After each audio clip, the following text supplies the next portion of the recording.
আসসালামু আলাইকুম ভিউয়ার্স, কেমন আছেন? আশা করি আল্লাহর রহমতে সবাই ভালো আছেন। বরাবরের মতো আজ আপনাদের জন্য নিয়ে এসেছি অসম্ভব মজার এবং পুষ্টিতে ভরপুর একটি রেসিপি, শান্তি শাকের পাকোড়া। আসলে আপনারা হয়তো ভেবে থাকছেন যে শান্তি শাকটা কী। অঞ্চলভেদে এক একজন এক এক রকম নামে ডেকে থাকে। কেউ বা ডেকে থাকে হেলেঞ্চা, কেউ বা বলে থাকে ছেঁচি শাক।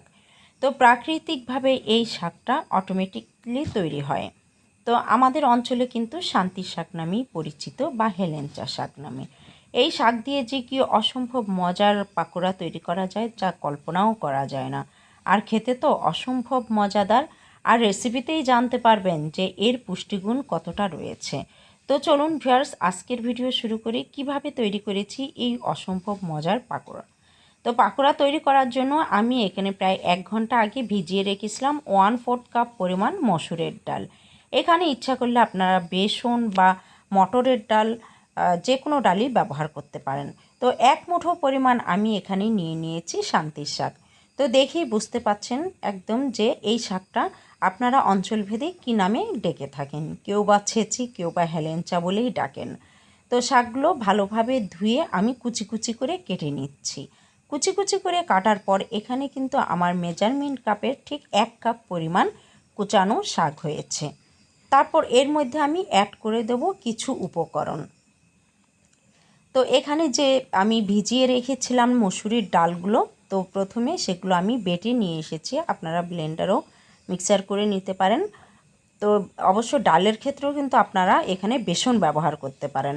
আর দিয়ে দিচ্ছি পেঁয়াজ কুচি 1/2 কাপ পরিমাণ, আর মরিচ কুচি দিয়েছি 1/4 কাপ পরিমাণ। মরিচটা আপনারা কম বেশি করে দিতে পারেন, তবে পাকোড়ার ক্ষেত্রে একটু মরিচ বেশি হলেই ভালো হয়। তো এখানে আদা রসুন বাটা আমি 1 টেবিল চামচ পরিমাণ দিয়ে দিয়েছি। আর দিয়ে দিচ্ছি লবণ 1 টিস্পুন পরিমাণ বা 1 চা চামচ, আর 1/4 চা চামচ দিয়ে দিয়েছি হলুদের গুঁড়ো। তো ভালোভাবে সমস্ত উপকরণগুলো আমি একসাথে মেখে নিচ্ছি। তবে একটু বাইন্ডিং হওয়ার জন্য আমি 2 টেবিল চামচ পরিমাণ দিয়ে দিয়েছি বেসন।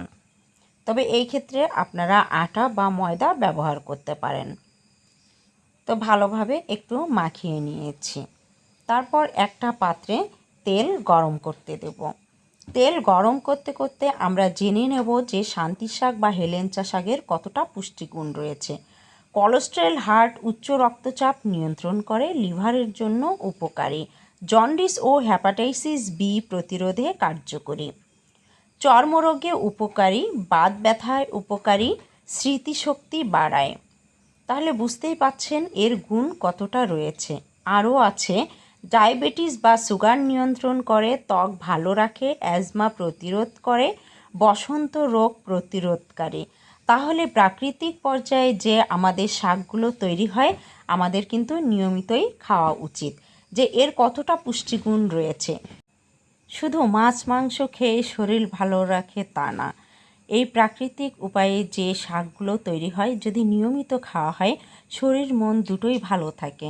আর দেখেন এই শাক দিয়ে কতটা সুন্দর একটা সকাল বিকেলের নাস্তা আমি তৈরি করে নিচ্ছি। আপনারা বাড়িতে যদি এই শাকগুলো এভাবে স্ন্যাক্স তৈরি করেন, এই নাস্তা বা স্ন্যাক্স খেয়ে দেখবেন বাচ্চারা যতটা পছন্দ করবে বড়রা তো করবেই। আর কেউ বুঝতেও পারবে না এত সুন্দর স্ন্যাক্স আপনি বাড়িতে তৈরি করতে পারেন। তো খেতে অসম্ভব মজার, কতটা যে ক্রিস্পি হয়েছে আসলে আমি ভাষায় বোঝাতে পারছি না। আমার ভিডিওটি দেখার পর যদি আপনারা বাড়িতে এভাবে একবার হলেও এই রেসিপিটি তৈরি করেন দেখবেন খেতে অসম্ভব ভালো লাগে। তারপরেই না হয় আমার চ্যানেলটা সাবস্ক্রাইব করবেন এবং ফ্যামিলি এবং ফ্রেন্ডসদের সাথে শেয়ার করবেন। সে পর্যন্ত যারা বাড়িতে আছেন ভালো থাকুন, সুস্থ থাকুন। আল্লাহ হাফেজ।